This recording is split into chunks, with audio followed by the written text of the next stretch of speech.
This is a public domain reading of Thuvia, Maid of Mars by Edgar Rice Burroughs. Chapter 7. Phantom bowmen.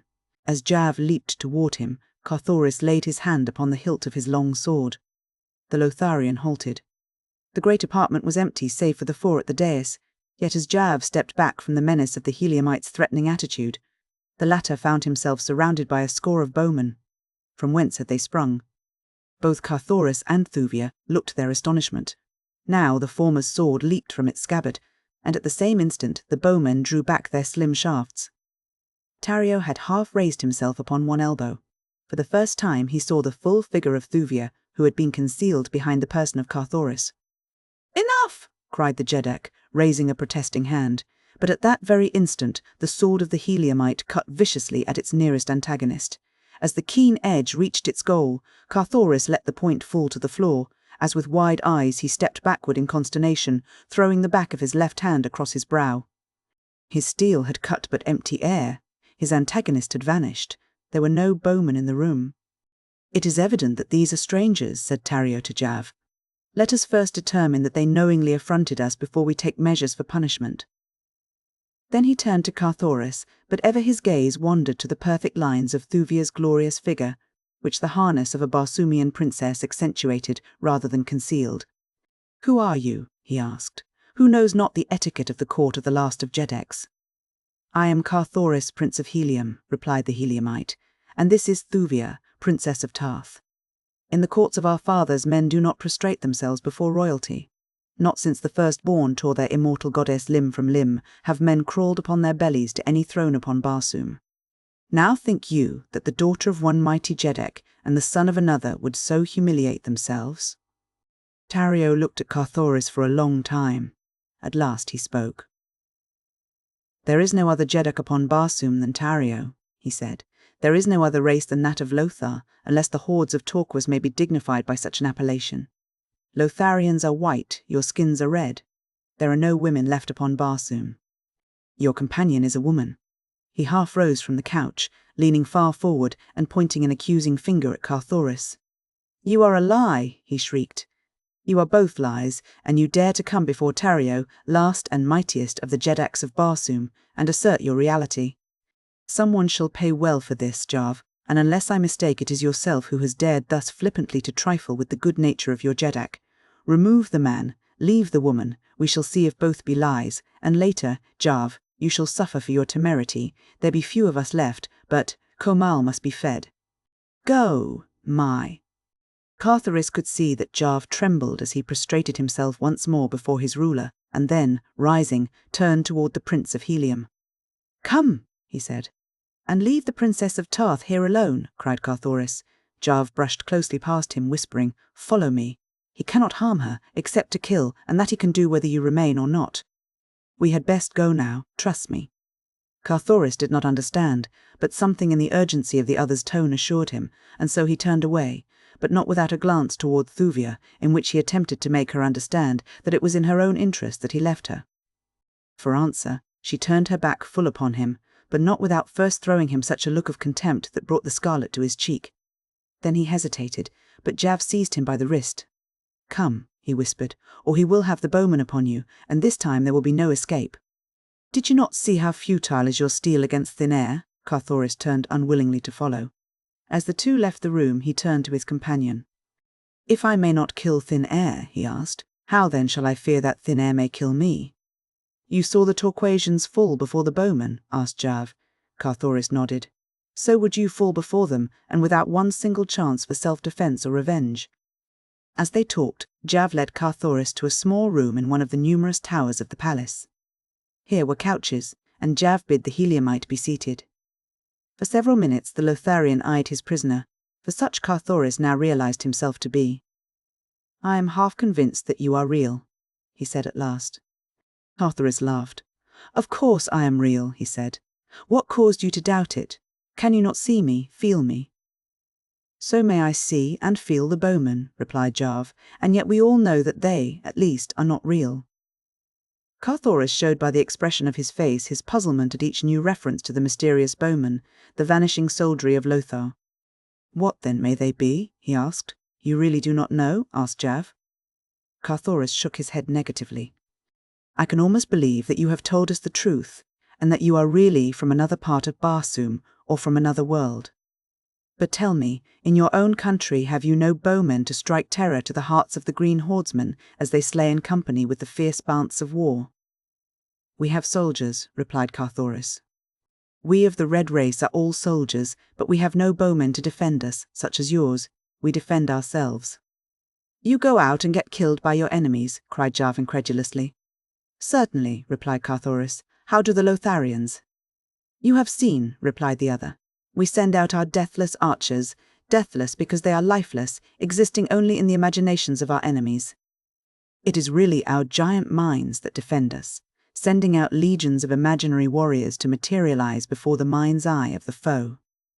They see them. They see their bows drawn back. They see their slender arrows speed with unerring precision toward their hearts, and they die killed by the power of suggestion. But the archers that are slain? Exclaimed Carthoris. You call them deathless, and yet I saw their dead bodies piled high upon the battlefield. How may that be?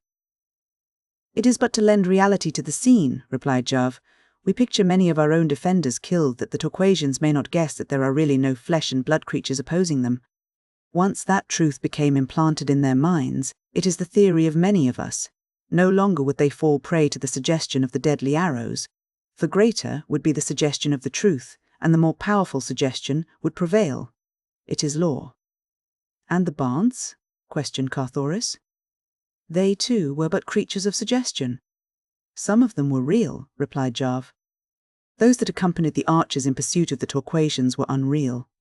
Like the archers, they never returned, but, having served their purpose, vanished with the bowmen when the rout of the enemy was assured. Those that remained about the field were real, those we loosed as scavengers to devour the bodies of the dead of Torquas. This thing is demanded by the realists among us. I am a realist. Tario is an etherealist. The etherealists maintain that there is no such thing as matter, that all is mind. They say that none of us exists, except in the imagination of his fellows, other than as an intangible, invisible mentality.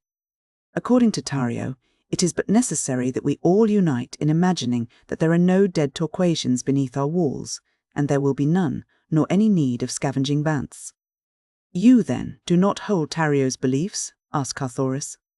In part only, replied the Lotharian. I believe, in fact I know, that there are some truly ethereal creatures.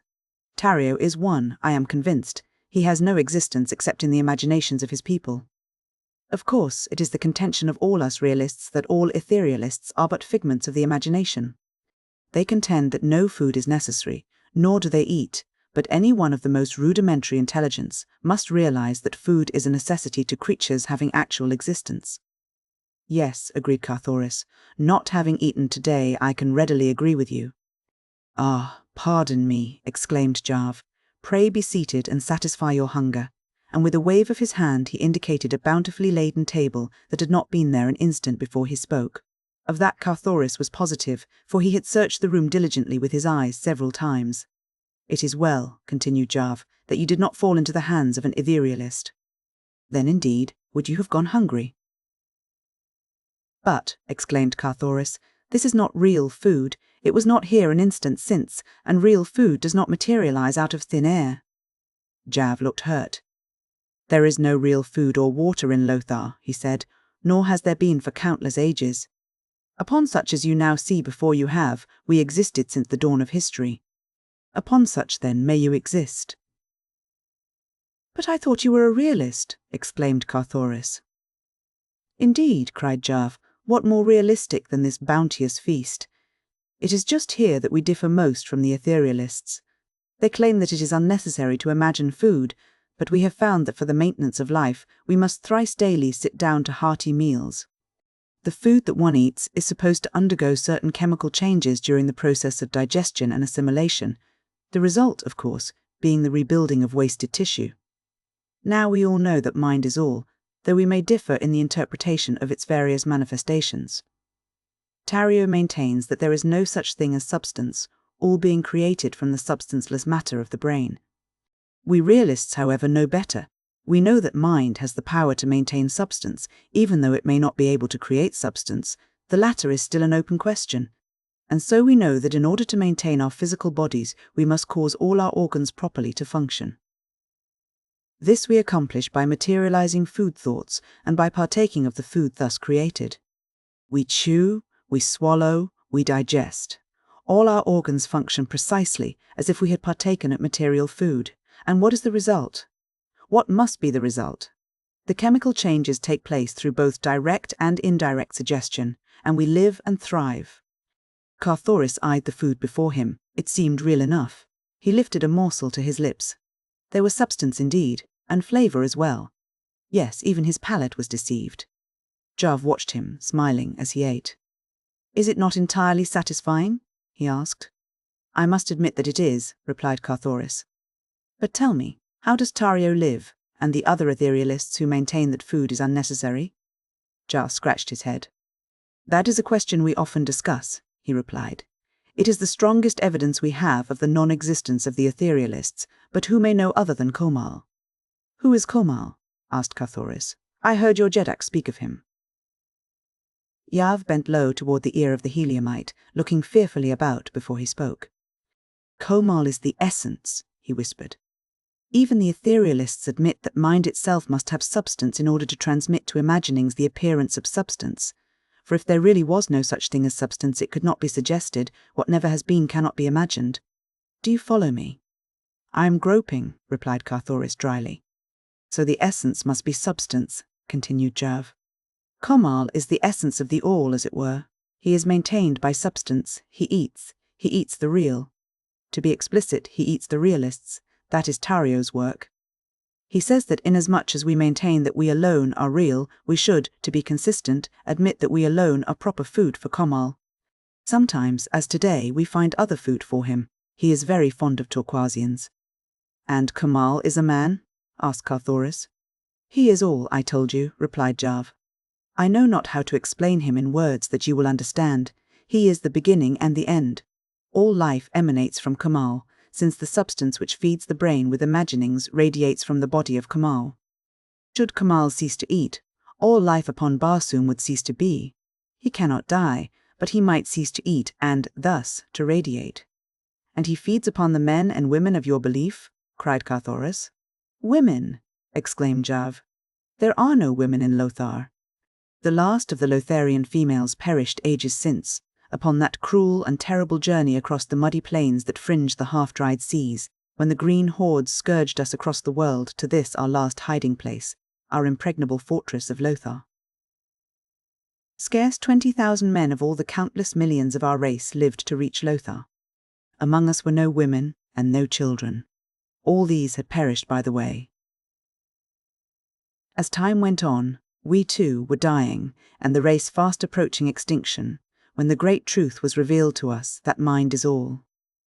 Many more died before we perfected our powers, but at last we were able to defy death when we fully understood that death was merely a state of mind. Then came the creation of mind people, or rather the materialization of imaginings.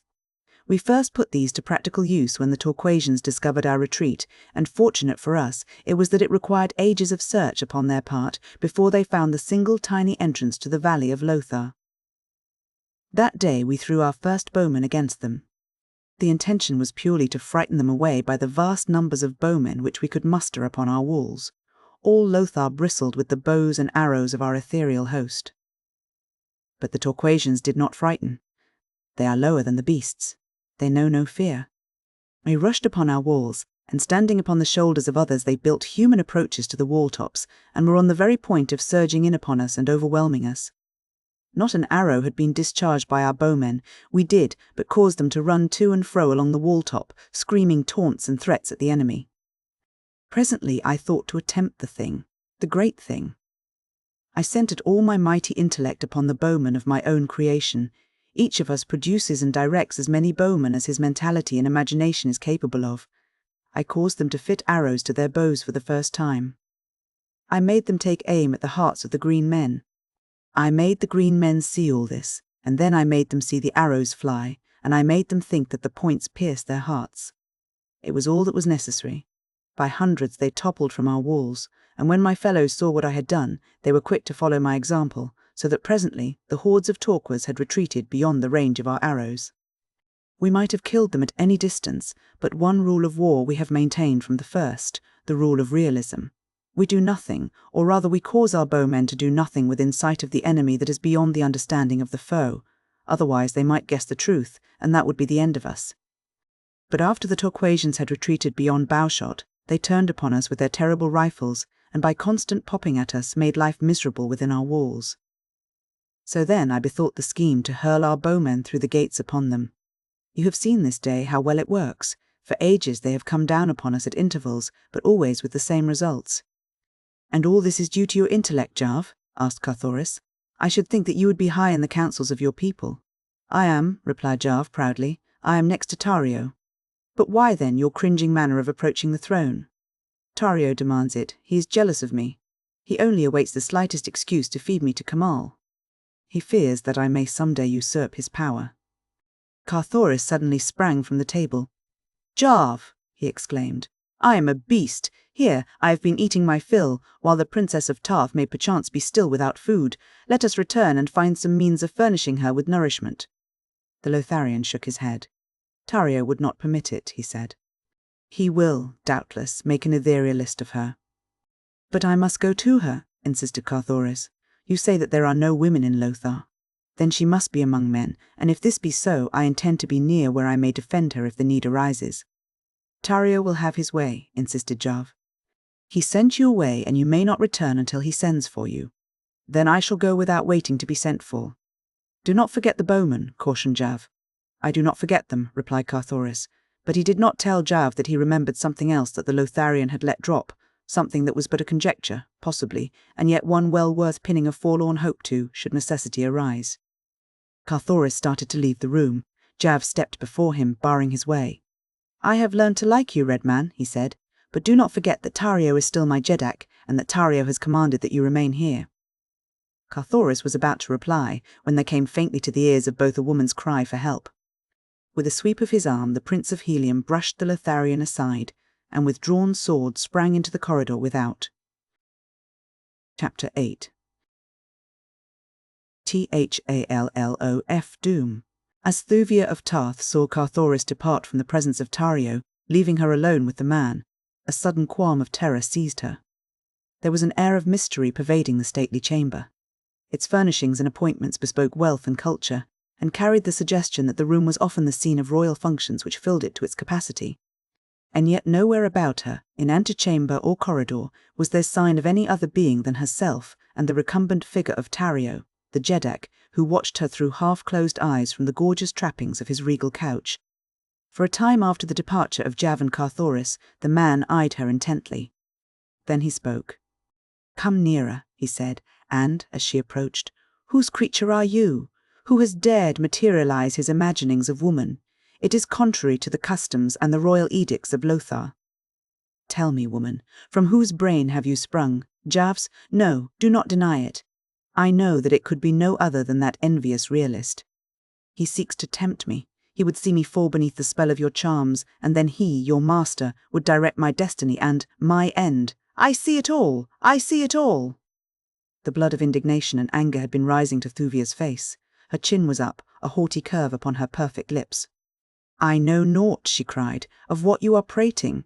I am Thuvia, Princess of Tarth. I am no man's creature. Never before today did I lay eyes upon him you call Jarv, nor upon your ridiculous city, of which even the greatest nations of Barsoom have never dreamed. My charms are not for you, nor such as you. They are not for sale or barter, even though the price were a real throne. And as for using them to win your worse than futile power—" She ended her sentence with a shrug of her shapely shoulders and a little scornful laugh. When she had finished, Tario was sitting upon the edge of his couch, his feet upon the floor. He was leaning forward with eyes no longer half closed, but wide with a startled expression in them. He did not seem to note the less majesté of her words and manner. There was evidently something more startling and compelling about her speech than that. Slowly he came to his feet. "By the fangs of Komal," he muttered. "But you are real, a real woman, no dream, no vain and foolish figment of the mind." He took a step toward her, with hands outstretched. "Come," he whispered, "Come, woman, for countless ages have I dreamed that someday you would come. And now that you are here, I can scarce believe the testimony of my eyes. Even now, knowing that you are real, I still half dread that you may be a lie." Thuvia shrank back. She thought the man mad. Her hand stole to the jewelled hilt of her dagger. The man saw the move and stopped. A cunning expression entered his eyes. Then they became at once dreamy and penetrating as they fairly bored into the girl's brain. Thuvia suddenly felt a change coming over her. What the cause of it she did not guess, but somehow the man before her began to assume a new relationship within her heart. No longer was he a strange and mysterious enemy, but an old and trusted friend. Her hand slipped from the dagger's hilt. Tario came closer. He spoke gentle, friendly words, and she answered him in a voice that seemed hers and yet another's. He was beside her now. His hand was upon her shoulder. His eyes were down, bent toward hers. She looked up into his face. His gaze seemed to bore straight through her to some hidden spring of sentiment within her. Her lips parted in sudden awe and wonder at the strange revealment of her inner self that was being laid bare before her consciousness. She had known Tario forever. He was more than friend to her. She moved a little closer to him. In one swift flood of light she knew the truth. She loved Tario, Jeddak of Lothar. She had always loved him. The man, seeing the success of his strategy, could not restrain a faint smile of satisfaction. Whether there was something in the expression of his face, or whether from Carthoris of Helium in a far chamber of the palace came a more powerful suggestion, who may say? But something there was that suddenly dispelled the strange, hypnotic influence of the man. As though a mask had been torn from her eyes, Thuvia suddenly saw Tario as she had formerly seen him, and, accustomed as she was to the strange manifestations of highly developed mentality which are common upon Barsoom, she quickly guessed enough of the truth to know that she was in grave danger. Quickly she took a step backward, tearing herself from his grasp. But the momentary contact had aroused within Tario all the long-buried passions of his loveless existence. With a muffled cry he sprang upon her, throwing his arms about her and attempting to drag her lips to his. "Woman!" he cried. "Lovely woman! Tario would make you Queen of Lothar. Listen to me. Listen to the love of the last of the Jeddaks of Barsoom." Thuvia struggled to free herself from his embrace. "Stop, creature!" she cried. "Stop! I do not love you! Stop, or I shall scream for help!" Tario laughed in her face. "Scream for help," he mimicked. "And who within the halls of Lothar is there who might come in answer to your call? Who would dare enter the presence of Tario unsummoned?" "There is one," she replied, "who would come, and, coming, dare to cut you down upon your own throne, if he thought that you had offered affront to Thuvia of Tarth." "Who, Jav?" asked Tario. "Not Jav nor any other soft-skinned Lotharian," she replied, "but a real man, a real warrior Carthoris of Helium."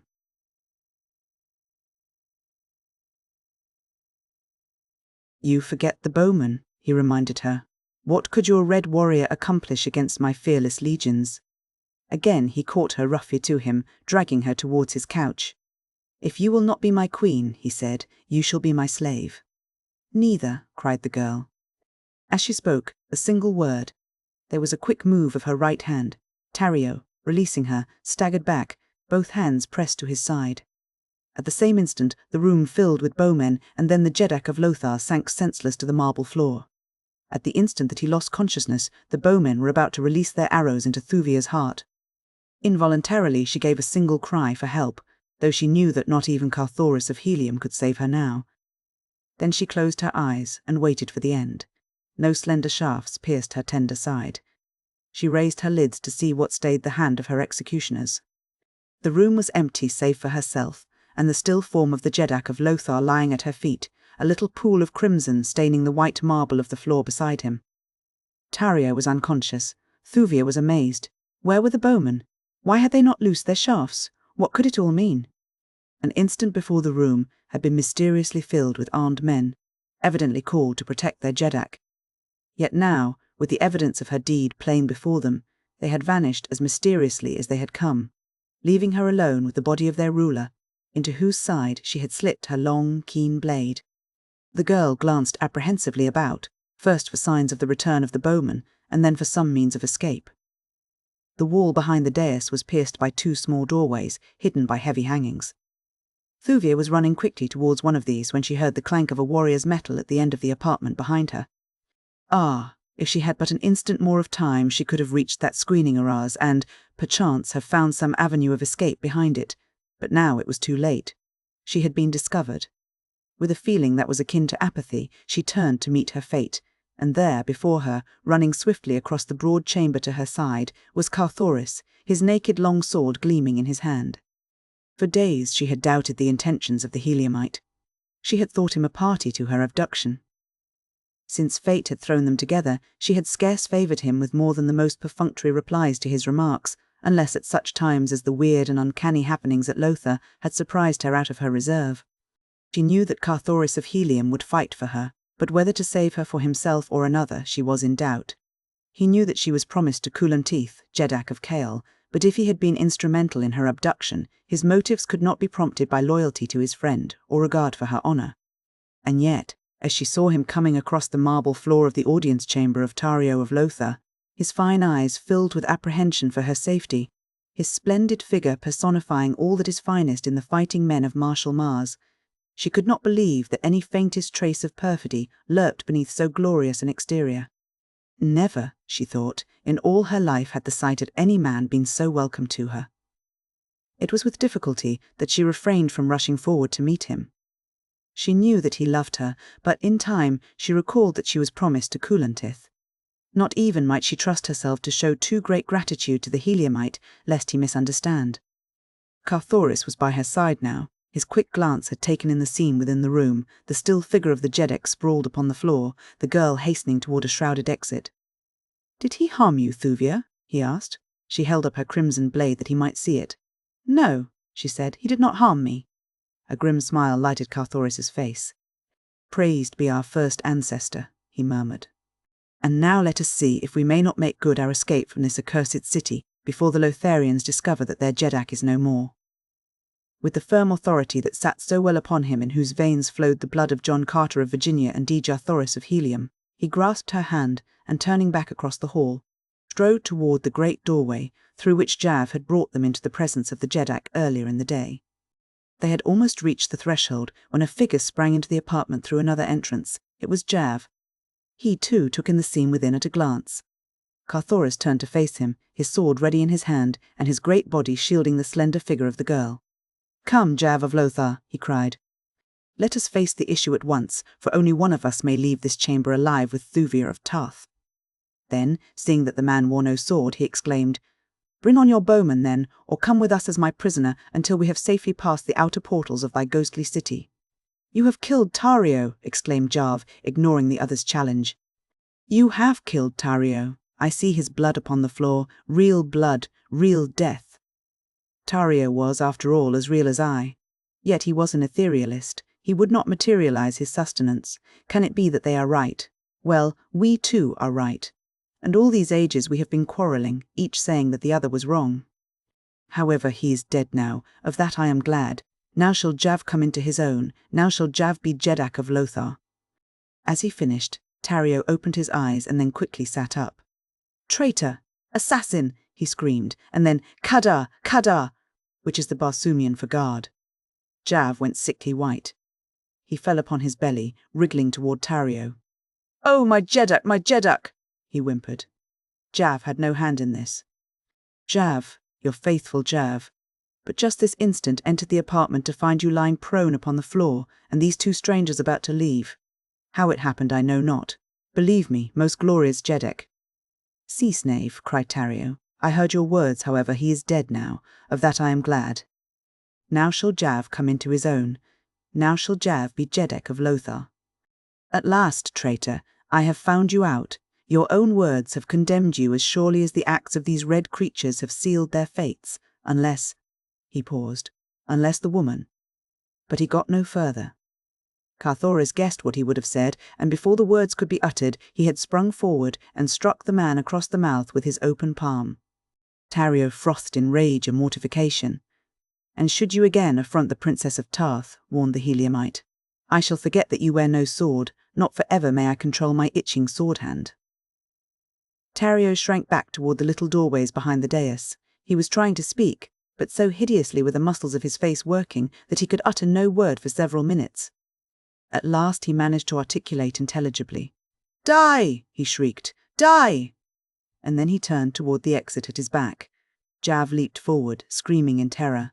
"Have pity, Tario, have pity! Remember the long ages that I have served you faithfully. Remember all that I have done for Lothar. Do not condemn me now to the death hideous." "Save me! Save me!" But Tario only laughed a mocking laugh and continued to back toward the hangings that hid the little doorway. Jav turned toward Carthoris. "Stop him!" he screamed. "Stop him! If you love life, let him not leave this room." And as he spoke, he leaped in pursuit of his Jeddak. Carthoris followed Jav's example, but the last of the Jeddaks of Barsoom was too quick for them. By the time they reached the arras behind which he had disappeared, they found a heavy stone door blocking their further progress.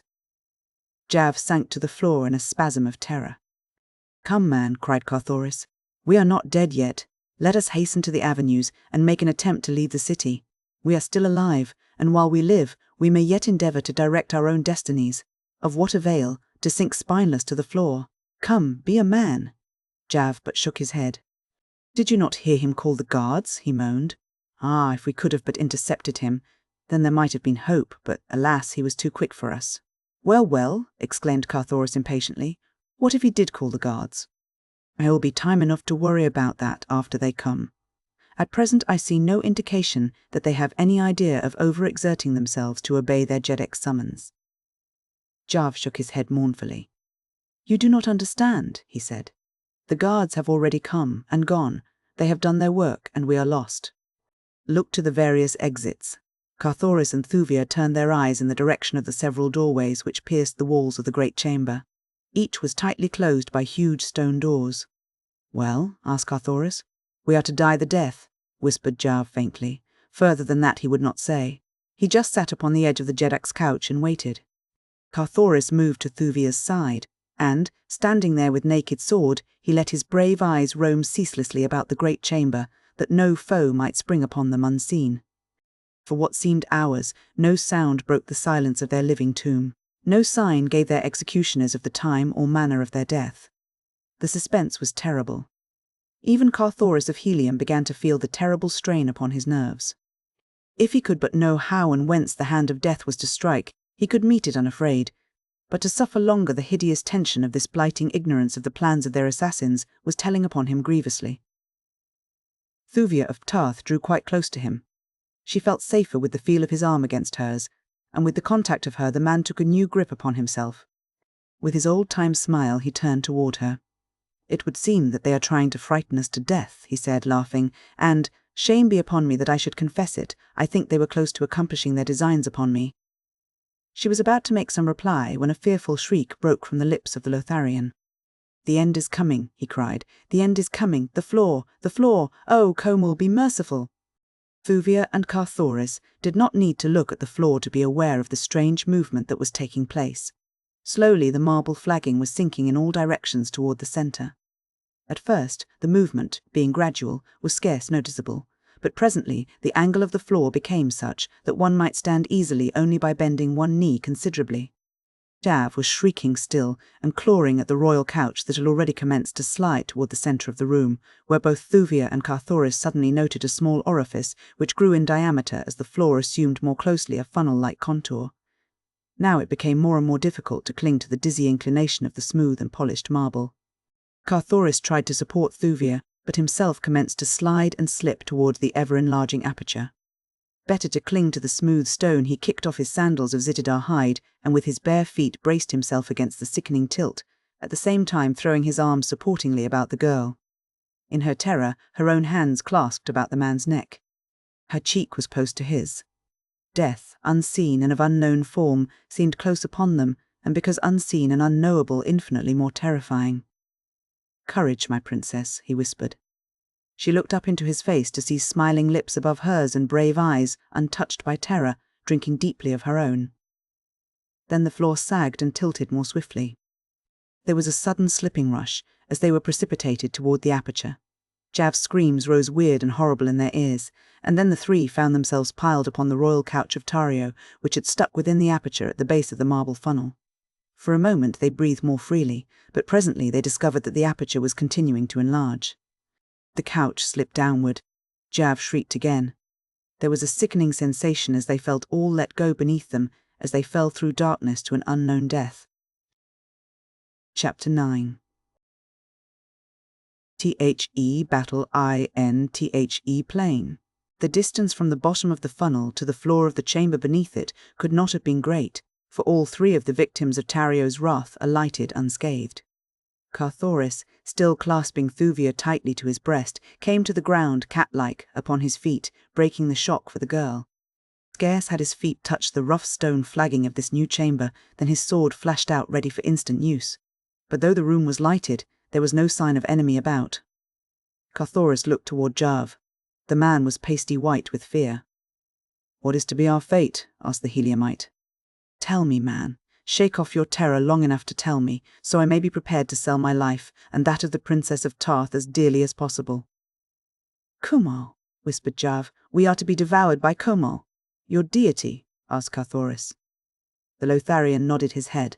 Then he pointed toward a low doorway at one end of the chamber.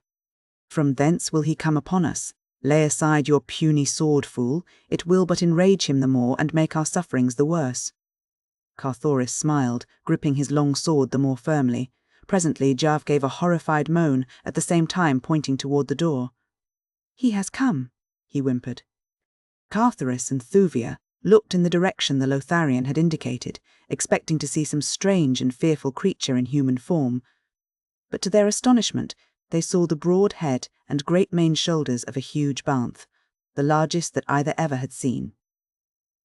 Slowly and with dignity, the mighty beast advanced into the room. And Jev had fallen to the floor, and was wriggling his body in the same servile manner that he had adopted toward Tario. He spoke to the fierce beast as he would have spoken to a human being, pleading with it for mercy. Carthoris stepped between Thuvia and the banth, his sword ready to contest the beast's victory over them.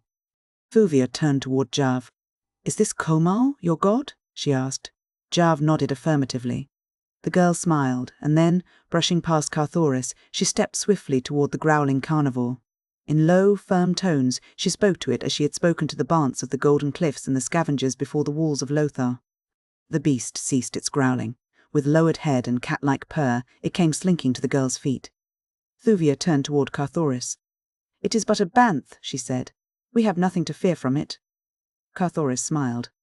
"I did not fear it," he replied, "for I, too, believed it to be only a banth, and I have my long sword." Jav sat up and gazed at the spectacle before him, the slender girl weaving her fingers in the tawny mane of the huge creature that he had thought divine, while Komal rubbed his hideous snout against her side. "So this is your god," laughed Thuvia. Jav looked bewildered.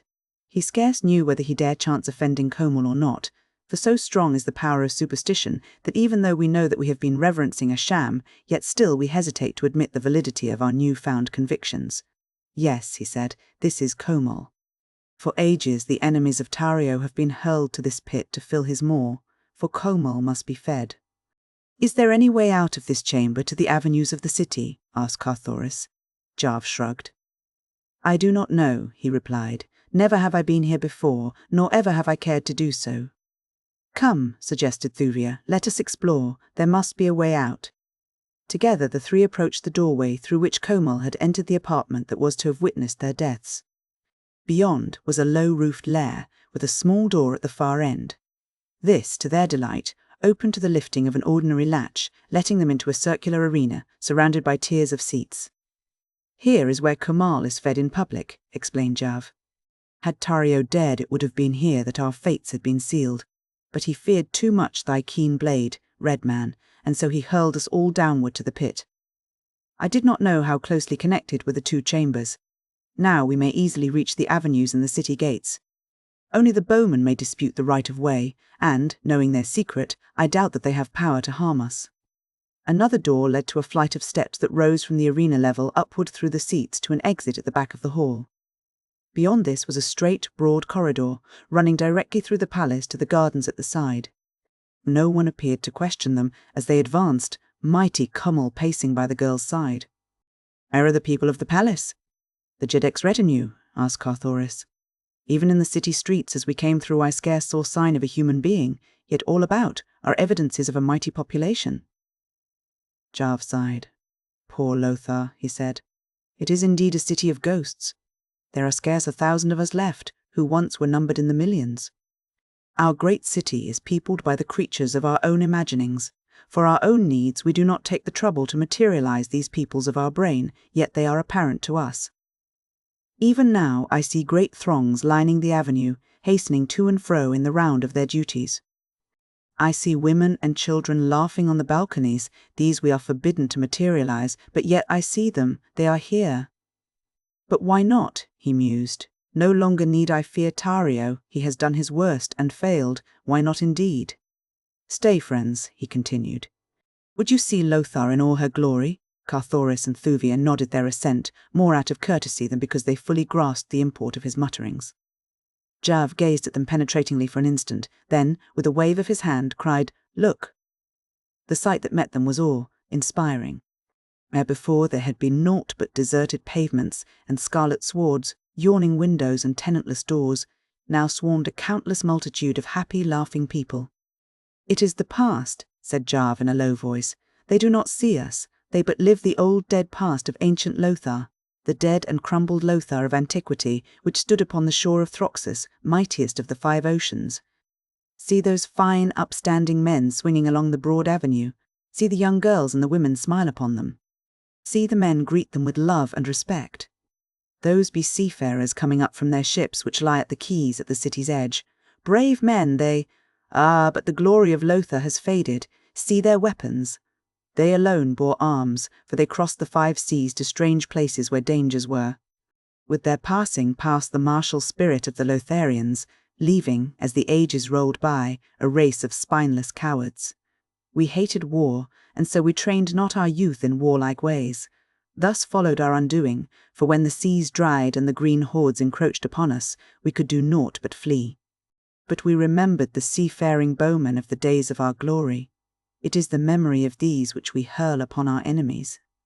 As Jav ceased speaking, the picture faded, and once more the 3 took up their way toward the distant gates, along deserted avenues. Twice they sighted Lotharians of flesh and blood. At sight of them, and the huge banth which they must have recognized as Komal, the citizens turned and fled. "They will carry word of our flight to Tario," cried Jav, "and soon he will send his bowmen after us. Let us hope that our theory is correct, and that their shafts are powerless against minds cognizant of their unreality. Otherwise we are doomed. Explain, Red Man, to the woman the truth that I have explained to you, that she may meet the arrows with a stronger counter-suggestion of immunity." Carthoris did as Jav bid him, but they came to the great gates without sign of pursuit developing. Here Jav set in motion the mechanism that rolled the huge, wheel-like gate aside, and a moment later the 3, accompanied by the banth, stepped out into the plain before Lothar. Scarce had they covered 100 yards when the sound of many men shouting arose behind them. As they turned, they saw a company of bowmen debouching upon the plain from the gate through which they had but just passed. Upon the wall above the gate were a number of Lotharians, among whom Jav recognized Tario. The Jeddak stood glaring at them, evidently concentrating all the forces of his trained mind upon them. That he was making a supreme effort to render his imaginary creatures deadly was apparent. Jav turned white and commenced to tremble. At the crucial moment he appeared to lose the courage of his conviction. The great banth turned back toward the advancing bowmen and growled. Carthoris placed himself between Thuvia and the enemy, and, facing them, awaited the outcome of their charge. Suddenly an inspiration came to Carthoris.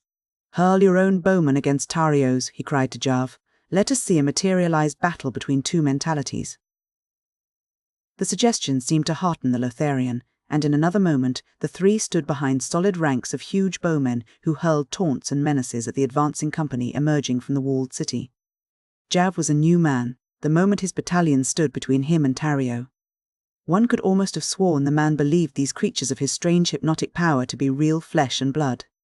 With hoarse battle cries they charged the bowmen of Tario. Barbed shafts flew thick and fast. Men fell, and the ground was red with gore. Carthoris and Thuvia had difficulty in reconciling the reality of it all with their knowledge of the truth.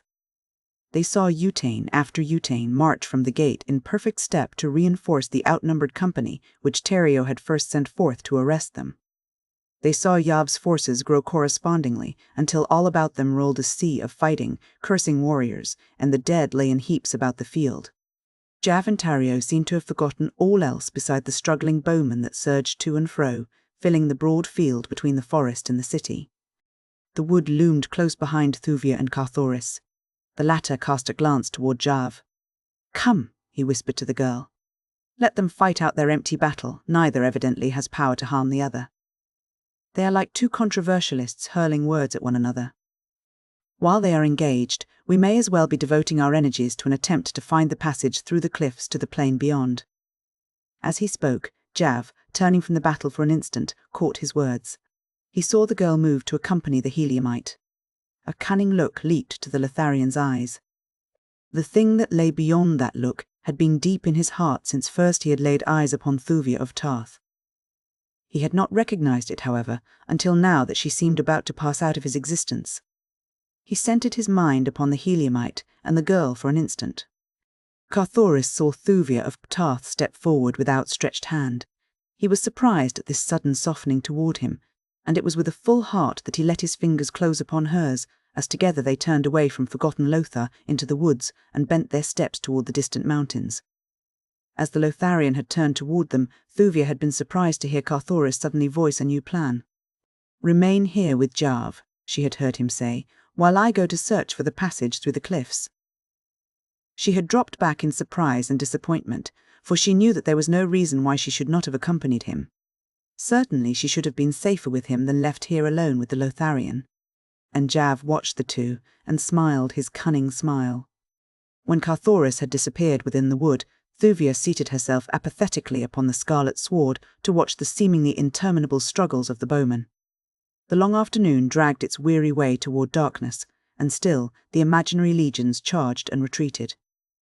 The sun was about to set when Tario commenced to withdraw his troops slowly toward the city. His plan for cessation of hostilities through the night evidently met with Jav's entire approval, for he caused his forces to form themselves in orderly U-turns and march just within the edge of the wood, where they were soon busily engaged in preparing their evening meal and spreading down their sleeping silks and furs for the night. Thuvia could scarce repress a smile as she noted the scrupulous care with which Jav's imaginary men attended to each tiny detail of deportment, as truly as if they had been real flesh and blood. Sentries were posted between the camp and the city. Officers clanked hither and thither issuing commands and seeing to it that they were properly carried out. Thuvia turned toward Jav. "Why is it," she asked, "that you observe such careful nicety in the regulation of your creatures when Tario knows quite as well as you that they are but figments of your brain? Why not permit them simply to dissolve into thin air until you again require their futile service?" "You do not understand them," replied Jav. "While they exist, they are real. I do but call them into being now, and in a way direct their general actions. But thereafter, until I dissolve them, they are as actual as you or I. Their officers command them, under my guidance. I am the general, that is all. And the psychological effect upon the enemy is far greater than were I to treat them merely as substanceless vagaries." "Then, too," continued the Lotharian, "there is always the hope, which with us is little short of belief, that some day these materializations will merge into the real, that they will remain, some of them, after we have dissolved their fellows, and that thus we shall have discovered a means for perpetuating our dying race. Some there are who claim already to have accomplished the thing. It is generally supposed that the etherealists have quite a few among their number who are permanent materializations. It is even said that such is Tario, but that cannot be, for he existed before we had discovered the full possibilities of suggestion. There are others among us who insist that none of us is real, that we could not have existed all these ages without material food and water had we ourselves been material. Although I am a realist, I rather incline toward this belief myself. It seems well and sensibly based upon the belief that our ancient forebears developed before their extinction such wondrous mentalities that some of the stronger minds among them lived after the death of their bodies, that we are but the deathless minds of individuals long dead. It would appear possible, and yet, in so far as I am concerned, I have all the attributes of corporeal existence. I eat, I sleep." He paused, casting a meaning look upon the girl. "I love." Thuvia could not mistake the palpable meaning of his words and expression. She turned away with a little shrug of disgust that was not lost upon the Lotharian. He came close to her and seized her arm. "Why not Jav?" he cried. Who more honourable than the second of the world's most ancient race? Your Heliumite. He has gone. He has deserted you to your fate to save himself. Come, be Jarves. Thuvia of Parth rose to her full height, her lifted shoulder turned toward the man, her haughty chin upraised, a scornful twist to her lips. You lie, she said quietly. The Heliumite knows less of disloyalty than he knows of fear, and of fear he is as ignorant as the unhatched young. Then where is he? Taunted the Lotharian. I tell you he has fled the valley. He has left you to your fate. But Jav will see that it is a pleasant one. Tomorrow we shall return into Lothar at the head of my victorious army, and I shall be Jedek, and you shall be my consort. Come! And he attempted to crush her to his breast. The girl struggled to free herself, striking at the man with her metal armlets. Yet still he drew her toward him, until both were suddenly startled by a hideous growl that rumbled from the dark wood close behind them. Chapter 10. T.A.R. Comac, T.H.E. Bowman. As Carthoris moved through the forest toward the distant cliffs with Thuvia's hand still tight pressed in his, he wondered a little at the girl's continued silence. Yet the contact of her cool palm against his was so pleasant that he feared to break the spell of her newfound reliance in him by speaking. Onward, through the dim wood, they passed, until the shadows of the quick-coming Martian night commenced to close down upon them. Then it was that Carthoris turned to speak to the girl at his side. They must plan together for the future. It was his idea to pass through the cliffs at once if they could locate the passage, and he was quite positive that they were now close to it. But he wanted her assent to the proposition. As his eyes rested upon her, he was struck by her strangely ethereal appearance. She seemed suddenly to have dissolved into the tenuous substance of a dream, and as he continued to gaze upon her, she faded slowly from his sight.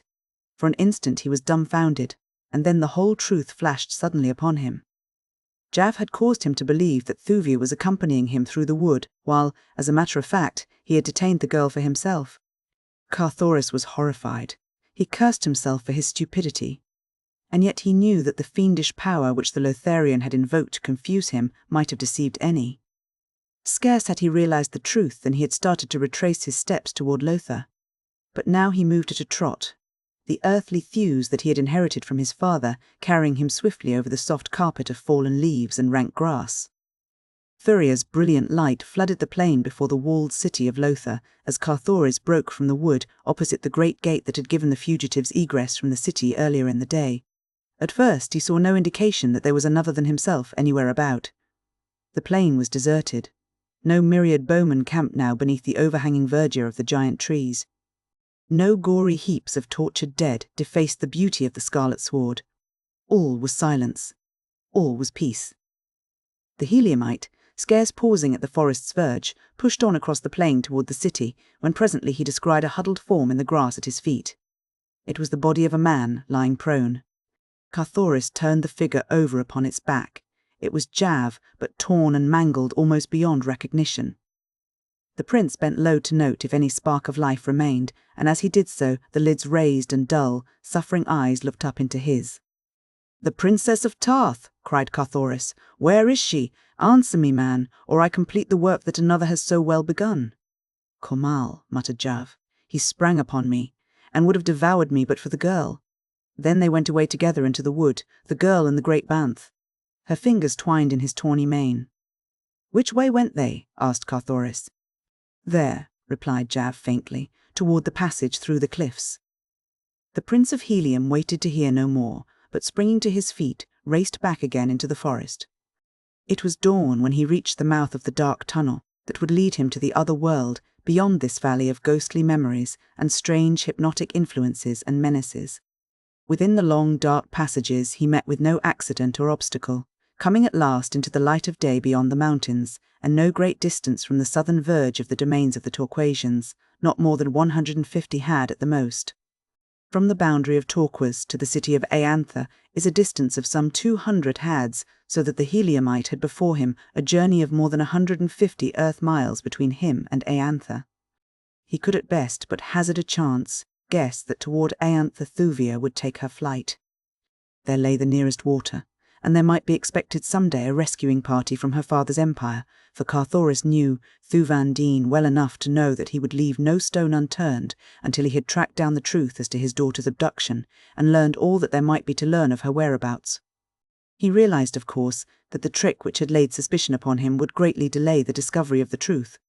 But little did he guess to what vast proportions had the results of the villainy of Astok, of Dusar already grown.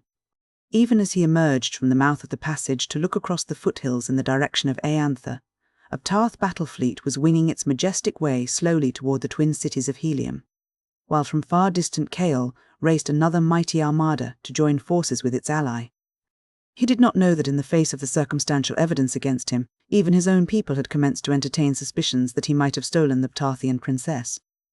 He did not know of the lengths to which the Dusarians had gone to disrupt the friendship and alliance which existed between the three great powers of the Eastern Hemisphere, Helium, Ptarth, and Chaol. How Dusarian emissaries had found employment in important posts in the foreign offices of the three great nations, and how, through these men, messages from one Jeddak to another were altered and garbled until the patience and pride of the three rulers and former friends could no longer endure the humiliations and insults contained in these falsified papers. Not any of this he knew. Nor did he know how even to the last John Carter, warlord of Mars, had refused to permit the Jeddak of Helium to declare war against either Ptarth or Chaol because of his implicit belief in his son, and that eventually all would be satisfactorily explained. And now 2 great fleets were moving upon Helium, while the Dusarian spies at the court of Tardos Mors saw to it that the twin cities remained in ignorance of their danger. War had been declared by Thuvia, but the messenger who had been dispatched with the proclamation had been a Dusarian who had seen to it that no word of warning reached the twin cities of the approach of a hostile fleet. For several days diplomatic relations had been severed between Helium and her 2 most powerful neighbours, and with the departure of the ministers had come a total cessation of wireless communication between the disputants, as is usual upon Barsoom. But of all this Carthoris was ignorant.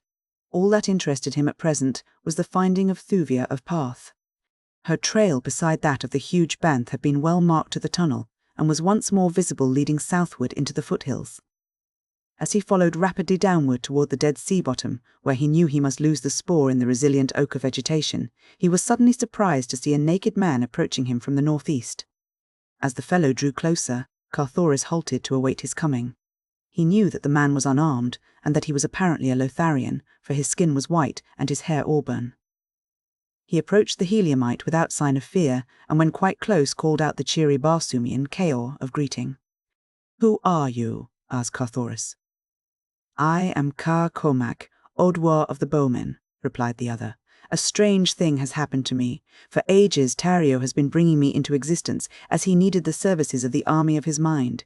Of all the bowmen it has been Kar Komak who has been oftenest materialized.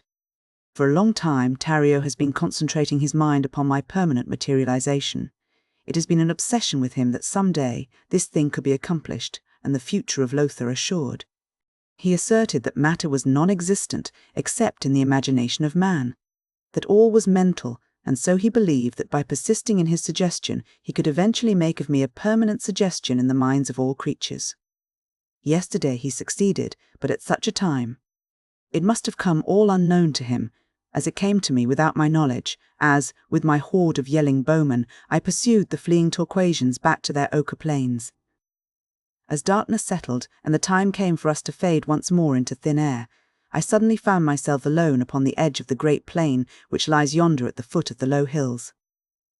My men were gone back to the nothingness from which they had sprung, but I remained naked and unarmed. At first I could not understand, but at last came a realization of what had occurred. Tario's long suggestions had at last prevailed, and Kar Komak had become a reality in the world of men. But my harness and my weapons had faded away with my fellows, leaving me naked and unarmed in a hostile country far from Lothar. "You wish to return to Lothar?" asked Carthoris. "No," replied Kar Komak quickly. "I have no love for Tario. Being a creature of his mind, I know him too well. He is cruel and tyrannical, a master I have no desire to serve. Now that he has succeeded in accomplishing my permanent materialization, he will be unbearable, and he will go on until he has filled Lothar with his creatures. I wonder if he has succeeded as well with the Maid of Lothar." I thought there were no women there, said Carthoris. In a hidden apartment in the palace of Tario, replied Carcomac, the Jeddak has maintained the suggestion of a beautiful girl, hoping that someday she would become permanent. I have seen her there. She is wonderful, but for her sake I hope that Tario succeeds not so well with her as he has with me. Now, Red Man, I have told you of myself, what of you? Carthoris liked the face and manner of the bowman. There had been no sign of doubt or fear in his expression as he had approached the heavily armed Heliumite, and he had spoken directly and to the point. So the Prince of Helium told the bowman of Lothar, who he was, and what adventure had brought him to this far country. Good, exclaimed the other when he had done. Carcomac will accompany you. Together we shall find the Princess of Tarth, and with you Carcomac will return to the world of men. Such a world as he knew in the long-gone past when the ships of mighty Lothar ploughed angry Throxus, and the roaring surf beat against the barrier of these parched and dreary hills. What mean you? Asked Carthoris. Had you really a former actual existence? Most assuredly, replied Carcomac. In my day I commanded the fleets of Lothar, mightiest of all the fleets that sailed the 5 salt seas. Wherever men lived upon Barsoom, there was the name of Carcomac known and respected. Peaceful were the land races in those distant days. Only the seafarers were warriors. But now has the glory of the past faded. Nor did I think, until I met you, that there remained upon Barsoom a single person of our own mould who lived and loved and fought, as did the ancient seafarers of my time. Ah, but it will seem good to see men once again, real men. Never had I much respect for the landsmen of my day.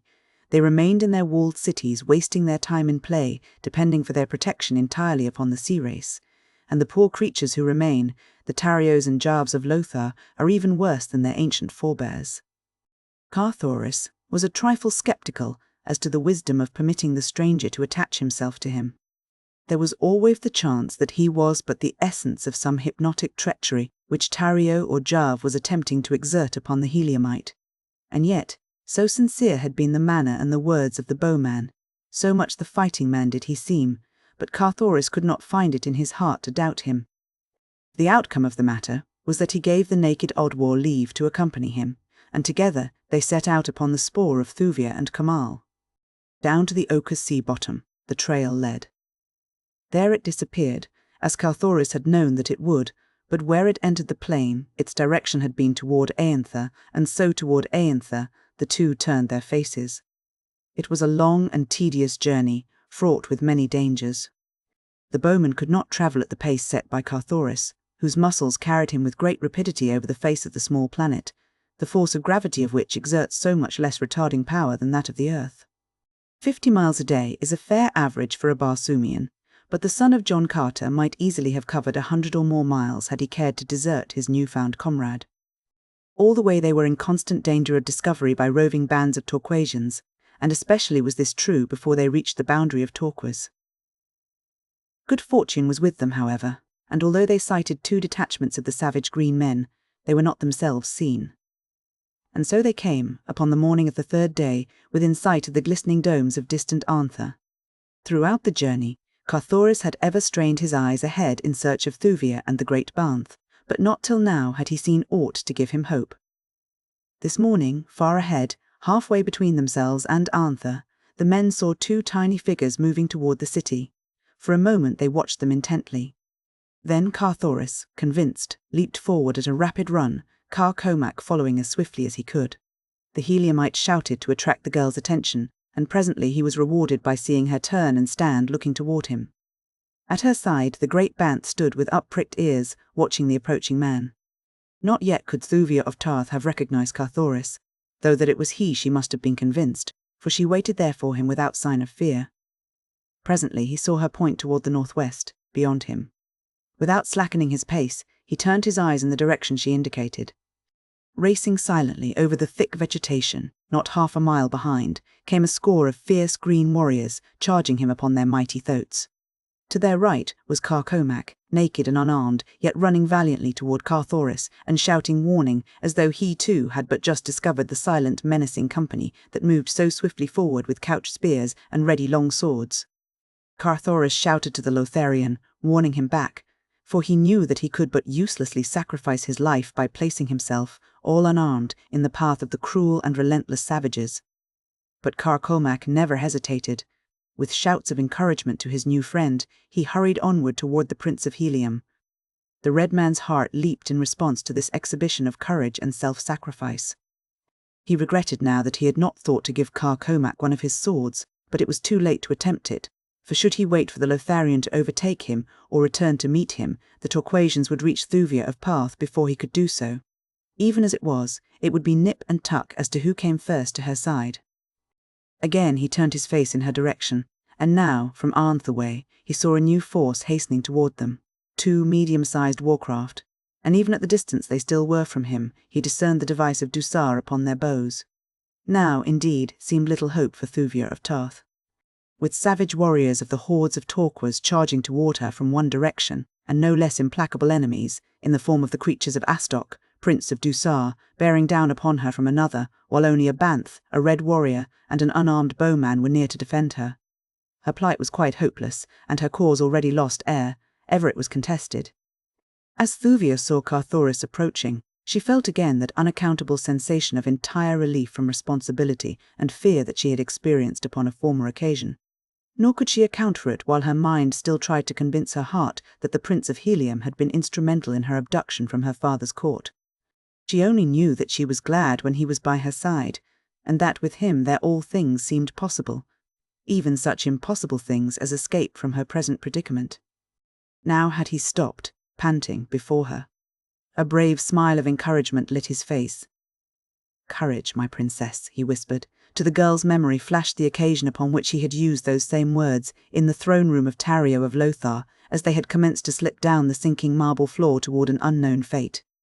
Then she had not chidden him for the use of that familiar salutation, nor did she chide him now, though she was promised to another. She wondered at herself, flushing at her own turpitude, for upon Barsoom it is a shameful thing for a woman to listen to those 2 words from another than her husband or her betrothed. Carthoris saw her flush of mortification, and in an instant regretted his words. There was but a moment before the green warriors would be upon them. "Forgive me," said the man in a low voice. "Let my great love be my excuse. That, and the belief that I have but a moment more of life." And with the words he turned to meet the foremost of the green warriors. The fellow was charging with couched spear, but Carthoris leaped to one side, and as the great thoat and its rider hurtled harmlessly past him, he swung his long sword in a mighty cut that clove the green carcass in twain. At the same moment, Carcomac leaped with bare hands, clawing at the leg of another of the huge riders. The balance of the horde raced in to close quarters, dismounting the better to wield their favourite long swords. The Dusarian flyers touched the soft carpet of the ochre-clad sea-bottom, disgorging 50 fighting men from their bowels, and into the swirling sea of cutting, slashing swords sprang Comel, the great Banth. Chapter 11. Green men white apes. A Torquasian sword smote a glancing blow across the forehead of Carthoris. He had a fleeting vision of soft arms about his neck, and warm lips close to his before he lost consciousness. How long he lay there, senseless, he could not guess, but when he opened his eyes again he was alone, except for the bodies of the dead green men and Dusarians, and the carcass of a great Banth that lay half across his own. Thuvia was gone, nor was the body of Carcomac among the dead. Weak from loss of blood, Carthoris made his way slowly toward Arntha, reaching its outskirts at dark. He wanted water more than any other thing, and so he kept on up a broad avenue toward the great central plaza, where he knew the precious fluid was to be found in a half-ruined building opposite the great palace of the ancient Jedek, who once had ruled this mighty city. Disheartened and discouraged by the strange sequence of events that seemed foreordained to thwart his every attempt to serve the Princess of Tarth, he paid little or no attention to his surroundings, moving through the deserted city as though no great white apes lurked in the black shadows of the mystery-haunted piles that flanked the broad avenues in the great plaza. But if Carthoris was careless of his surroundings, not so other eyes that watched his entrance into the plaza, and followed his slow footsteps toward the marble pile that housed the tiny, half-choked spring whose water one might gain only by scratching a deep hole in the red sand that covered it. And as the Heliumite entered the small building, a dozen mighty, grotesque figures emerged from the doorway of the palace to speed noiselessly across the plaza toward him. For half an hour Carthoris remained in the building, digging for water and gaining the few much-needed drops which were the fruits of his labour. Then he rose and slowly left the structure. Scarce had he stepped beyond the threshold than 12 Torquasian warriors leaped upon him. No time then to draw longsword, but swift from his harness flew his long, slim dagger, and as he went down beneath them, more than a single green heart ceased beating at the bite of that keen point. Then they overpowered him and took his weapons away, but only 9 of the 12 warriors who had crossed the plaza returned with their prize. They dragged their prisoner roughly to the palace pits, where in utter darkness they chained him with rusty links to the solid masonry of the wall. "Tomorrow Tharban will speak with you," they said. "Now he sleeps. But great will be his pleasure when he learns who has wandered amongst us, and great will be the pleasure of Horton Gur when Tharban drags before him the mad fool who dared prick the great Jeddak with his sword." Then they left, him to the silence and the darkness. For what seemed hours Carthoris squatted upon the stone floor of his prison, his back against the wall in which was sunk the heavy eye-bolt that secured the chain which held him.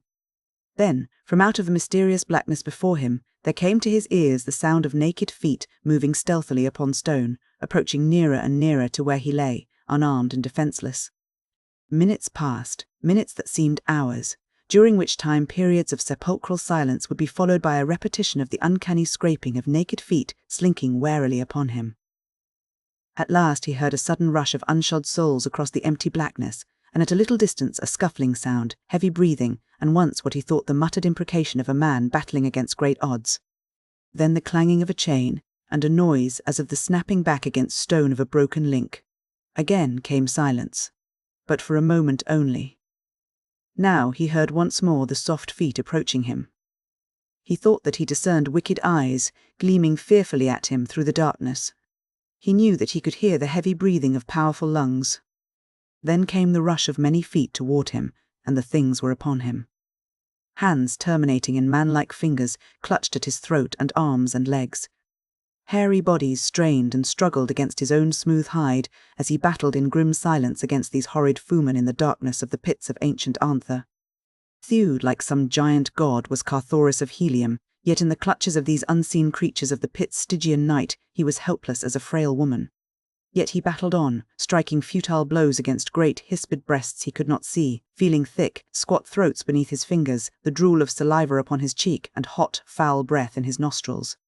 Fangs, too, mighty fangs, he knew were close, and why they did not sink into his flesh he could not guess. At last he became aware of the mighty surging of a number of his antagonists back and forth upon the great chain that held him, and presently came the same sound that he had heard at a little distance from him, a short time before he had been attacked. His chain had parted, and the broken end snapped back against the stone wall. Now he was seized upon either side, and dragged at a rapid pace through the dark corridors, toward what fate he could not even guess. At first he had thought his foes might be of the tribe of Torquas, but their hairy bodies belied that belief. Now he was at last quite sure of their identity, though why they had not killed and devoured him at once he could not imagine. After half an hour or more of rapid racing through the underground passages that are a distinguishing feature of all Barsoomian cities, modern as well as ancient, his captors suddenly emerged into the moonlight of a courtyard far from the central plaza. Immediately Carthoris saw that he was in the power of a tribe of the great white apes of Barsoom. All that had caused him doubt before as to the identity of his attackers was the hairiness of their breasts, for the white apes are entirely hairless, except for a great shock bristling from their heads. Now he saw the cause of that which had deceived him.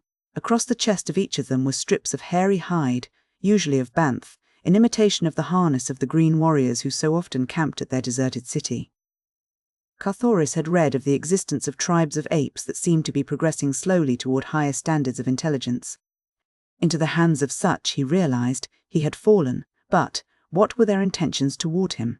As he glanced about the courtyard, he saw fully 50 of the hideous beasts, squatting on their haunches, and at a little distance from him another human being, closely guarded. As his eyes met those of his fellow captive, a smile lit the other's face, and "Keor Redman" burst from his lips.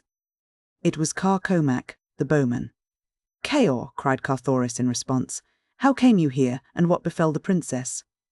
"Red men like yourself, descended in mighty ships that sailed the air, even as the great ships of my distant day sailed the 5 seas," replied Carcomac.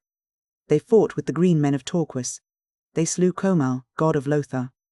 I thought they were your friends, and I was glad when finally those of them who survived the battle carried the Red Girl to one of the ships and sailed away with her into the safety of the high air. Then the green men seized me and carried me to a great empty city where they chained me to a wall in a black pit. Afterward came these and dragged me hither. And what of you, Red Man?" Carthoris related all that had befallen him, and as the two men talked, the great apes squatted about them, watching them intently. "What are we to do now?" asked the bowman. "Our case looks rather hopeless," replied Carthoris ruefully. "These creatures are born man-eaters. Why they have not already devoured us I cannot imagine. There," he whispered. "See, the end is coming." Carcomac looked in the direction Carthoris indicated to see a huge ape advancing with a mighty bludgeon. "It is thus they like best to kill their prey," said Carthoris. "Must we die without a struggle?" asked Carcomac. "Not I," replied Carthoris, "though I know how futile our best defence must be against these mighty brutes.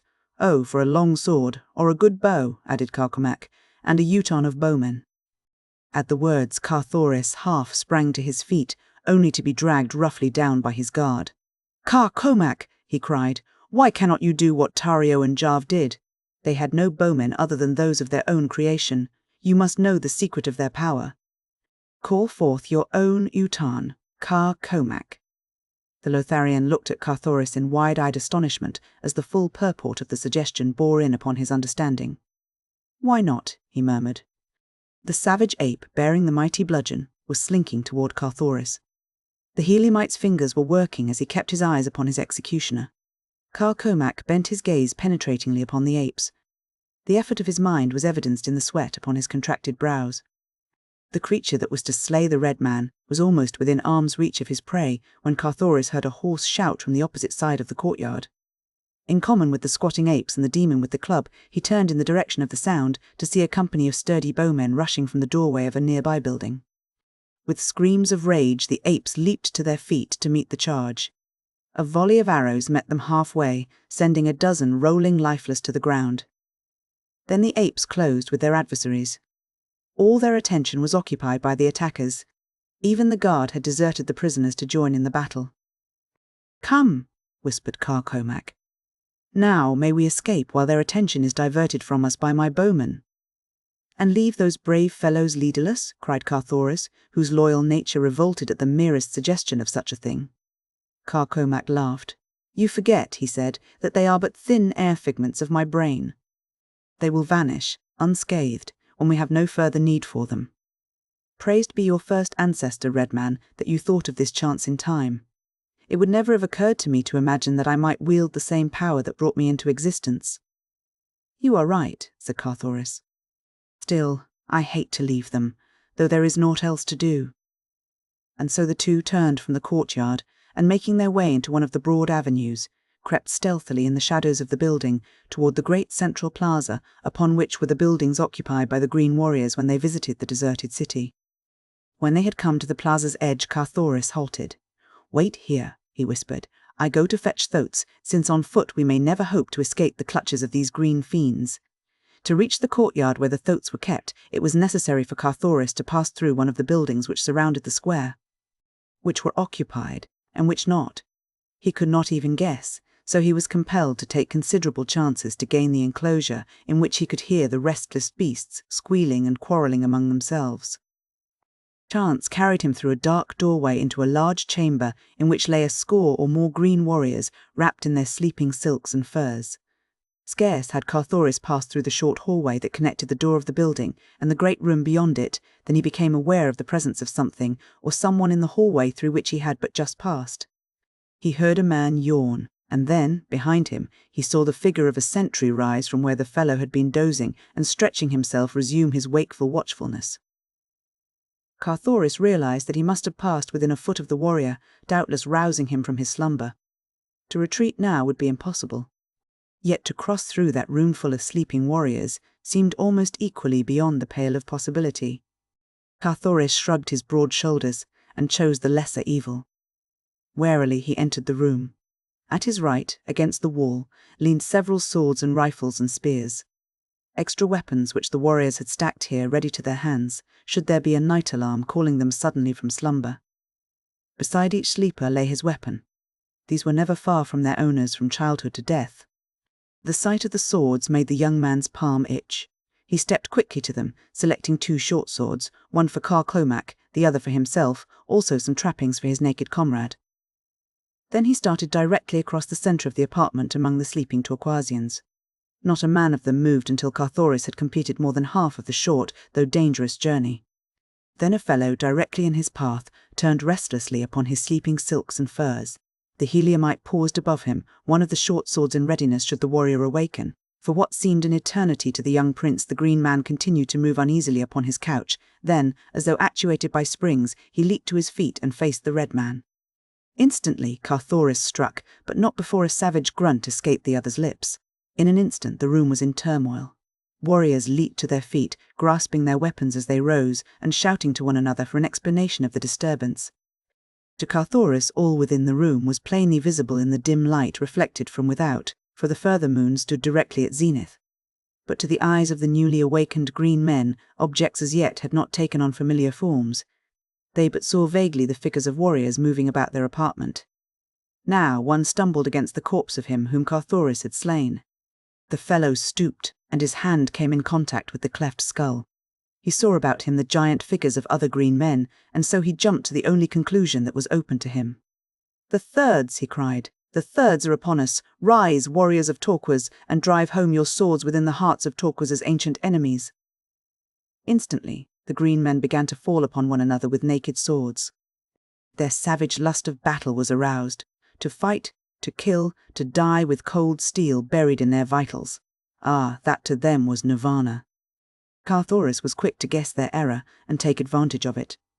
He knew that in the pleasure of killing, they might fight on long after they had discovered their mistake, unless their attention was distracted by sight of the real cause of the altercation. And so he lost no time in continuing across the room to the doorway upon the opposite side, which opened into the inner court, where the savage thoats were squealing and fighting among themselves. Once here, he had no easy task before him. To catch and mount one of these habitually rageful and intractable beasts was no child's play under the best of conditions, but now, when silence and time were such important considerations, it might well have seemed quite hopeless to a less resourceful and optimistic man than the son of the great warlord. From his father he had learned much concerning the traits of these mighty beasts, and from Tars Tarkas also, when he had visited that great green Jeddak among his horde at Thark. So now he centered upon the work in hand all that he had ever learned about them from others and from his own experience, for he too had ridden and handled them many times. A temper of the thoats of Torquas appeared even shorter than their vicious cousins among the Tharks and Warhoons, and for a time it seemed unlikely that he should escape a savage charge on the part of a couple of old bulls that circled, squealing, about him. But at last he managed to get close enough to one of them to touch the beast. With the feel of his hand upon the sleek hide, the creature quieted, and in answer to the telepathic command of the red man, sank to its knees. In a moment, Carthoris was upon its back, guiding it toward the great gate that leads from the courtyard through a large building at one end into an avenue beyond. The other bull, still squealing and enraged, followed after his fellow. There was no bridle upon either, for these strange creatures are controlled entirely by suggestion, when they are controlled at all. Even in the hands of the giant green men, bridle reins would be hopelessly futile against the mad savagery and mastodonic strength of the thoat, and so they are guided by that strange telepathic power with which the men of Mars have learned to communicate in a crude way with the lower orders of their planet. With difficulty, Carthoris urged the 2 beasts to the gate, where, leaning down, he raised the latch. Then the thoat that he was riding placed his great shoulder to the skeelwood planking, pushed through, and a moment later the man and the 2 beasts were swinging silently down the avenue to the edge of the plaza, where Carthoris hid. Here Carthoris found considerable difficulty in subduing the second thoat, and as Carthoris had never before ridden one of the beasts, it seemed a most hopeless job. But at last the bowman managed to scramble to the sleek back, and again the 2 beasts fled softly down the moss-grown avenues toward the open sea bottom beyond the city. All that night, and the following day, and the second night, they rode toward the northeast. No indication of pursuit developed, and at dawn of the second day, Carthoris saw in the distance the waving ribbon of great trees that marked one of the long Barsoomian waterways. Immediately, they abandoned their thoats and approached the cultivated district on foot. Carthoris also discarded the metal from his harness, or such of it as might serve to identify him as a Heliumite or of royal blood, for he did not know to what nation belonged this waterway, and upon Mars it is always well to assume every man and nation your enemy until you have learned the contrary. It was mid-forenoon when the two at last entered one of the roads that cut through the cultivated districts at regular intervals, joining the arid wastes on either side with the great, white, central highway that follows through the centre from end to end of the far-reaching, thread-like farmlands. The high walls surrounding the fields served as a protection against surprise by raiding green hordes, as well as keeping the savage banths and other carnivora from the domestic animals and the human beings upon the farms. Carthoris stopped before the first gate he came to, pounding for admission. The young man who answered his summons greeted the two hospitably, though he looked with considerable wonder upon the white skin and auburn hair of the bowmen. After he had listened for a moment to a partial narration of their escape from the Torquasians, he invited them within, took them to his house and bade the servants there prepare food for them. As they waited in the low-ceiled, pleasant living room of the farmhouse until the meal should be ready, Carthoris drew his host into conversation that he might learn his nationality, and thus the nation under whose dominion lay the waterway where circumstance had placed him. "I am Halvas," said the young man, "son of Vaz Kor, of Dusar, a noble in the retinue of Astok, Prince of Dusar. At present I am dwarf of the road for this district." Carthoris was very glad that he had not disclosed his identity, for though he had no idea of anything that had transpired since he had left Helium, or that Astok was at the bottom of all his misfortunes, he well knew that the Dusarian had no love for him, and that he could hope for no assistance within the dominions of Dusar. "And who are you?" asked Halvas. "By your appearance I take you for a fighting man, but I see no insignia upon your harness. Can it be that you are a panthan?" Now, these wandering soldiers of fortune are common upon Barsoom, where most men love to fight. They sell their services wherever war exists, and in the occasional brief intervals when there is no organized warfare between the Red Nations, they join one of the numerous expeditions that are constantly being dispatched against the Green Men in protection of the waterways that traverse the wilder portions of the globe. When their service is over, they discard the metal of the nation they have been serving until they shall have found a new master. In the intervals they wear no insignia, their war-worn harness and grim weapons being sufficient to attest their calling. The suggestion was a happy one, and Carthoris embraced the chance it afforded to account satisfactorily for himself. There was, however, a single drawback. In times of war, such panthans as happened to be within the domain of a belligerent nation were compelled to don the insignia of that nation and fight with her warriors. As far as Carthoris knew, Dusar was not at war with any other nation, but there was never any telling when one red nation would be flying at the throat of a neighbour, even though the great and powerful alliance at the head of which was his father, John Carter, had managed to maintain a long peace upon the greater portion of Barsoom. A pleasant smile lighted Halvas's face as Carthoris admitted his vocation. "It is well," exclaimed the young man, "that you chanced to come hither, for here you will find the means of obtaining service in short order. My father, Vaskor, is even now with me, having come hither to recruit a force for the new war against Helium." Chapter 12. T.O. Save Dusar. Thuvia of Taos, battling for more than life against the lust of Jarv, cast a quick glance over her shoulder toward the forest from which had rumbled the fierce growl. Jarv looked too. What they saw filled each with apprehension. It was Komal, the Banth god, rushing wide, jawed upon them. Which had he chosen for his prey? Or was it to be both? They had not long to wait, for, though the Lotharian attempted to hold the girl between himself and the terrible fangs, the great beast found him at last. Then, shrieking, he attempted to fly toward Lothar, after pushing Thuvia bodily into the face of the man-eater. But his flight was of short duration. In a moment Komal was upon him, rending his throat and chest with demoniacal fury. The girl reached their side a moment later, but it was with difficulty that she tore the mad beast from its prey. Still growling and casting hungry glances back upon Jarv, the Banth at last permitted itself to be led away into the wood. With her giant protector by her side, Thuvia set forth to find the passage through the cliffs, that she might attempt the seemingly impossible feat of reaching far-distant Tarth across the more than 17,000 hads of savage Barsoom. She could not believe that Carthoris had deliberately deserted her, and so she kept a constant watch for him. But as she bore too far to the north in her search for the tunnel, she passed the Heliumite as he was returning to Lothar in search of her. Thuvia of Parth was having difficulty in determining the exact status of the Prince of Helium in her heart.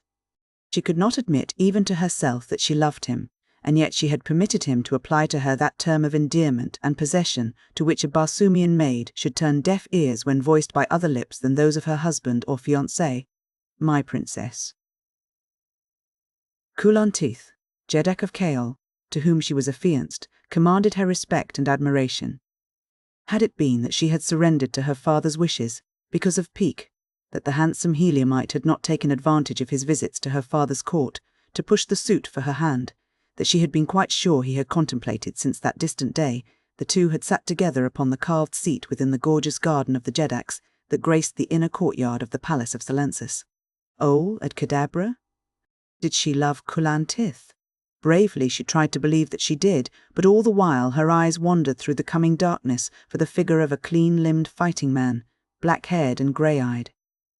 Black was the hair of Kulantith, but his eyes were brown. It was almost dark when she found the entrance to the tunnel. Safely she passed through to the hills beyond, and here, under the bright light of Mars's 2 moons, she halted to plan her future action. Should she wait here in the hope that Carthoris would return in search of her, or should she continue her way northeast toward Parth? Where first would Carthoris have gone after leaving the valley of Lothar? Her parched throat and dry tongue gave her the answer, toward Arntha and water. Well, she too would go first to Arntha, where she might find more than the water she needed. With Komal by her side, she felt little fear, for he would protect her from all other savage beasts. Even the great white apes would flee the mighty Banth in terror. Men only need she fear. But she must take this and many other chances before she could hope to reach her father's court again. When at last Carthoris found her, only to be struck down by the long sword of a green man, Thuvia prayed that the same fate might overtake her. The sight of the red warriors leaping from their flyers had, for a moment, filled her with renewed hope that Carthoris of Helium might be only stunned and that they would rescue him. But when she saw the Dusarian metal upon their harness, and that they sought only to escape with her alone from the charging Torquasians, she gave up. Komal, too, was dead across the body of the Heliumite. She was, indeed, alone now. There was none to protect her. The Dusarian warriors dragged her to the deck of the nearest flyer. All about them, the green warriors surged in an attempt to wrest her from the red.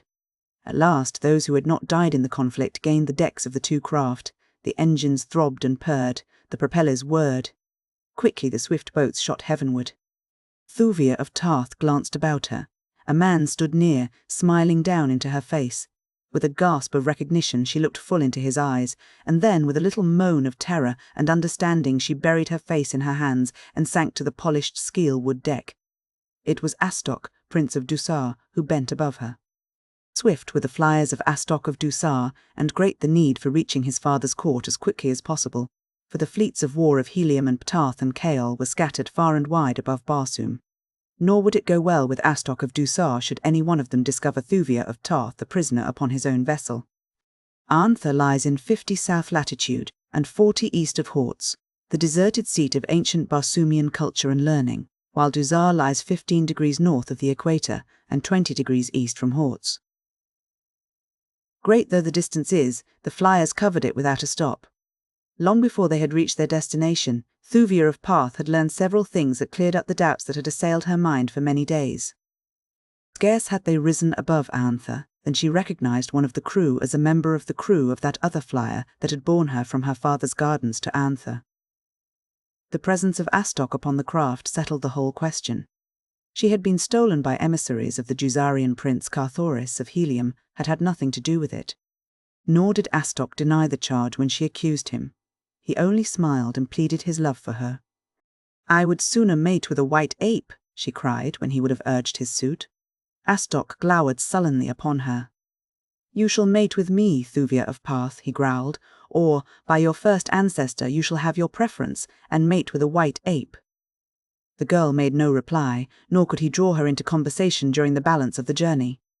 As a matter of fact, Astok was a trifle awed by the proportions of the conflict which his abduction of the Tarthian princess had induced, nor was he over-comfortable with the weight of responsibility which the possession of such a prisoner entailed. His one thought was to get her to Dusar, and there let his father assume the responsibility.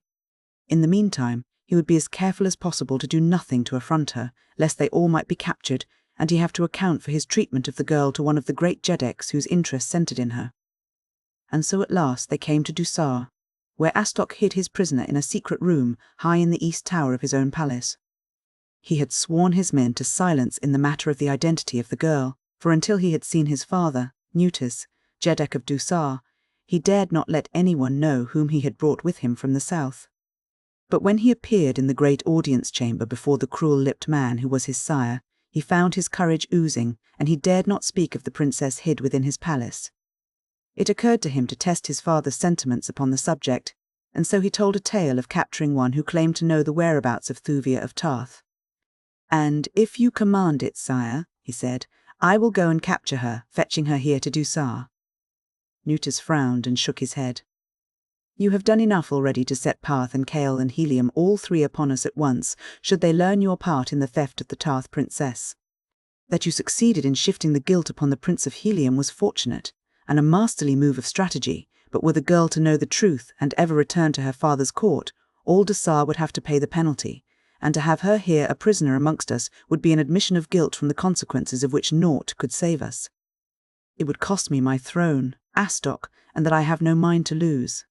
If we had her here—" The elder man suddenly commenced to muse, repeating the phrase again and again. "If we had her here, Astok!" he exclaimed fiercely. "Ah, if we but had her here, and none knew that she was here! Can you not guess, man? The guilt of Dusar might be forever buried with her bones," he concluded in a low, savage whisper. Astok, Prince of Dusar, shuddered. Weak he was, yes, and wicked too, but the suggestion that his father's words implied turned him cold with horror. Cruel to their enemies are the men of Mars, but the word enemies is commonly interpreted to mean men only. Assassination runs riot in the great Barsoomian cities, yet to murder a woman is a crime so unthinkable that even the most hardened of the paid assassins would shrink from you in horror should you suggest such a thing to him. Nutus was apparently oblivious to his son's all-too-patent terror at his suggestion. Presently he continued, "You say that you know where the girl lies hid, since she was stolen from your people at Anther. Should she be found by any one of the three powers, her unsupported story would be sufficient to turn them all against us." "There is but one way, Astok," cried the older man. "You must return at once to her hiding place and fetch her hither in all secrecy. And, look you here, return not to Dusar without her, upon pain of death." Astok, Prince of Dusar, well knew his royal father's temper. He knew that in the tyrant's heart there pulsed no single throb of love for any creature. Astok's mother had been a slave woman. Nutus had never loved her. He had never loved another. In youth he had tried to find a bride at the courts of several of his powerful neighbours, but their women would have none of him. After a dozen daughters of his own nobility had sought self-destruction rather than wed him, he had given up. And then it had been that he had legally wed one of his slaves that he might have a son to stand among the Jeds when Nutus died, and a new Jeddak was chosen. Slowly Astok withdrew from the presence of his father. With white face and shaking limbs he made his way to his own palace. As he crossed the courtyard his glance chanced to wander to the great east tower looming high against the azure of the sky. At sight of it beads of sweat broke out upon his brow. Isis, no other hand than his could be trusted to do the horrid thing. With his own fingers he must crush the life from that perfect throat, or plunge the silent blade into the red, red heart. Her heart, the heart that he had hoped would brim with love for him. But had it done so, he recalled the haughty contempt with which his protestations of love had been received. He went cold and then hot to the memory of it. His compunctions cooled as the self-satisfaction of a near revenge crowded out the finer instincts that had for a moment asserted themselves. The good that he had inherited from the slave woman was once again submerged in the bad blood that had come down to him from his royal sire, as, in the end, it always was. A cold smile supplanted the terror that had dilated his eyes. He turned his steps toward the tower. He would see her before he set out upon the journey that was to blind his father to the fact that the girl was already in Dusar. Quietly he passed in through the secret way, ascending a spiral runway to the apartment in which the Princess of Tarth was immured. As he entered the room, he saw the girl leaning upon the sill of the east casement, gazing out across the rooftops of Dusar toward distant Tarth. He hated Tarth. The thought of it filled him with rage. Why not finish her now and have it done with? At the sound of his step, she turned quickly toward him. Ah, how beautiful she was! His sudden determination faded beneath the glorious light of her wondrous beauty. He would wait until he had returned from his little journey of deception. Maybe there might be some other way then. Some other hand to strike the blow. With that face, with those eyes before him, he could never do it. Of that he was positive. He had always gloried in the cruelty of his nature, but, issus, he was not that cruel. No, another must be found, one whom he could trust. He was still looking at her as she stood there before him, meeting his gaze steadily and unafraid. He felt the hot passion of his love mounting higher and higher. Why not sue once more? If she would relent, all might yet be well. Even if his father could not be persuaded, they could fly to Ptarth, laying all the blame of the knavery and intrigue that had thrown 4 great nations into war upon the shoulders of Neutus. And who was there that would doubt the justice of the charge? Thuvia, he said, I come once again for the last time to lay my heart at your feet. Ptarth and Chaol and Dusar are battling with Helium because of you. Wed me, Thuvia, and all may yet be as it should be. The girl shook her head. Wait, he commanded before she could speak. Know the truth before you speak words that may seal not only your own fate, but that of the thousands of warriors who battle because of you. Refuse to wed me willingly, and Dusar would be laid waste should ever the truth be known to Ptarth and Chaol and Helium. They would raze our cities, leaving not one stone upon another. They would scatter our peoples across the face of Barsoom from the frozen north to the frozen south, hunting them down and slaying them, until this great nation remained only as a hated memory in the minds of men. But while they are exterminating the Dusarians, countless thousands of their own warriors must perish, and all because of the stubbornness of a single woman who would not wed the prince who loves her. Refuse, Thuvia of Ptarth, and there remains but a single alternative. No man must ever know your fate. Only a handful of loyal servitors besides my royal father and myself know that you were stolen from the gardens of Thuvandine by Astok, prince of Dusar, or that today you be imprisoned in my palace. Refuse, Thuvia of Ptarth, and you must die to save Dusar. There is no other way. Neutus, the Jeddak, has so decreed. I have spoken. For a long moment the girl let her level gaze rest full upon the face of Astok of Dusar. Then she spoke, and though the words were few, the unimpassioned tone carried unfathomable depths of cold contempt. Better all that you have threatened, she said, than you. Then she turned her back upon him and went to stand once more before the east window, gazing with sad eyes toward distant Tarth. Astok wheeled and left the room, returning after a short interval of time with food and drink. Here, he said, is sustenance until I return again. The next to enter this apartment will be your executioner. Commend yourself to your ancestors, Thuvia of Tarth, for within a few days you shall be with them. Then he was gone. Half an hour later he was interviewing an officer high in the navy of Dusar. Whither went Vascour? He asked. He is not at his palace. South, to the great waterway that skirts Torquoise, replied the other. His son, Halvas, is dwar of the road there, and thither has Vascour gone to enlist recruits among the workers on the farms. Good, said Astok, and a half-hour more found him rising above Dusar in his swiftest flyer,